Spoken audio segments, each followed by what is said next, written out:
कहानी प्यार को धोखा देने वाले खूनी इश्क की।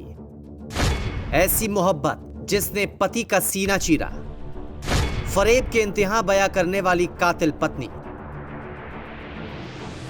उसकी शादी 7 जन्मों का पवित्र बंधन था, लेकिन उसे प्यार किसी और से ही हो गया था।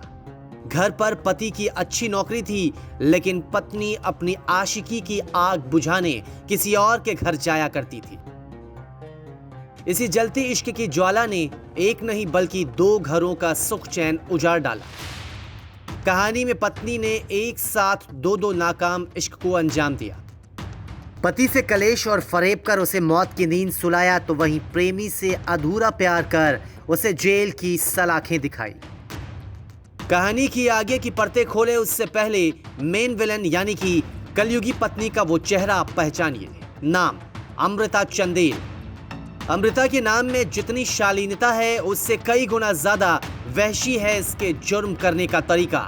अमृता प्रेमी को अपने प्यार के आंचल में बिठाकर अपने ही बेगुनाह और मेहनती पति की मौत की साजिश रचती रही, लेकिन रास्ते में बार बार रोड़ा बन रही थी पति की पत्नी को लेकर वफादारी। अमृता जितनी बार पति से दूर जाने की कोशिश करती, पति रुपेंद्र पत्नी अमृता को उतना ही अपने प्यार में जकड़ लेता था। लेकिन पत्नी किसी और पतंगे की तरह पति से अलग उसी के दोस्त ओमवीर की मोहब्बत के आग में जलने को आतुर थी। और इसी दोस्ती का गला घोटने वाले फरेबी इश्क की गवाही है रुपेंद्र सिंह चंदेल हत्याकांड की अजीबोगरीब कहानी। रुपेंद्र सिंह चंदेल इंजीनियरिंग की पढ़ाई पूरी कर दिल्ली की नामी कंपनी में सेल्स मैनेजर की अच्छी नौकरी कर रहा था। घर पर पैसों की कमी नहीं थी, जिंदगी अच्छी चल रही थी। और इसी बीच रुपेंद्र सिंह ने अपनी जिंदगी में एक नया अध्याय अमृता से शादी कर जोड़ा। शादी के शुरुआती महीने बेहद खुशी के साथ गुजर रहे थे। शादी और अच्छी नौकरी के बूते रुपेंद्र और अमृता ने नोएडा एक्सटेंशन के गौर सिटी फेज 2 में फ्लैट भी लिया।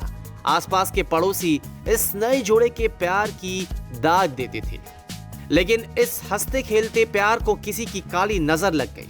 अमृता अब आए दिन पति से झगड़ा करने लगी, लेकिन रुपेंद्र नए बने इस रिश्ते को बचाने की हर वो कोशिश करता रहा जिससे शादी का ये बंधन कभी ना टूटे।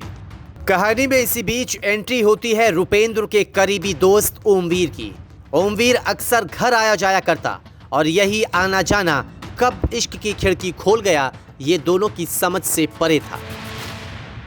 सुबह की पहली किरण के साथ रोज मोहब्बत की नई इबारत लिखी जा रही थी, लेकिन अमृता के घर में रिश्ते किसी ताश के पत्ते की तरह ढह रहे थे। लेकिन पति रुपेंद्र ने एक बार फिर धूल फांकते रिश्ते में जान फूंकने की कोशिश की। इसी बीच अमृता और ओमवीर ने एक बेनाम रिश्ते को नाम देने की सोची, क्योंकि अक्सर ओमवीर रुपेंद्र के ऑफिस जाने के बाद घर आता और आसपास के लोगों में इसे लेकर शक पनपने लगा था। इससे बचने के लिए अमृता ने ओमवीर की शादी अपनी मौसी की बेटी से करा दी, ताकि किसी को भी अब दोनों के रिश्तों पर शक न हो। लेकिन प्यार का कुआं ऐसा कि वो अमृता की प्यास बुझा न सका। अमृता अपने पति को तलाक दे ओमवीर के साथ शादी करना चाहती थी, लेकिन रुपेंद्र ने तलाक देने से साफ इनकार कर दिया। बस इसी एक शब्द ने अमृता के दिमाग में चल रहे जुर्म के कीड़े को एक्टिव किया। अमृता पति से छुटकारा पाने के लिए ओमवीर के साथ पति की मौत का जाल बुनने लगी। इसी कड़ी में दोनों ने 3 लाख रुपए अपनी सोसाइटी के गार्ड और सोसाइटी के बाहर खड़े ऑटो चालक को रुपेंद्र को मौत के घाट उतारने के लिए दी। प्लान के तहत कुछ दिन पहले रुपेंद्र ने जो पत्नी अमृता के लिए गहने लिए थे, उसकी रसीद लेने के लिए दुकान जाना था, जिससे ओमवीर उसके साथ चलने के लिए तैयार हो गया। नीचे आते ही ओमवीर रुपेंद्र को उसी ऑटो में लेकर गया जहां उसकी मौत की कहानी लिखी जानी थी। ऑटो में पहले से ही सिक्योरिटी गार्ड मौजूद था।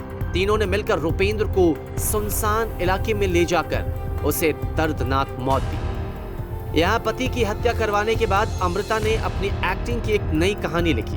पुलिस पहले इसे लूटपाट का केस मान रही थी, लेकिन पत्नी की ओवर एक्टिंग ने पुलिस को उस पर शक करने के लिए मजबूर किया और मामला तब जाकर कहीं खुल पाया। यह सच्चाई है कि रिश्ते को बचाने के लिए वो हर एक कोशिश करनी चाहिए, लेकिन जब रिश्तों में फरेब की दरार आती है, तो वहीं से कहानी में जुर्म की एंट्री होती है। तो सतर्क रहें, सचेत रहें। Bureau report, crime time.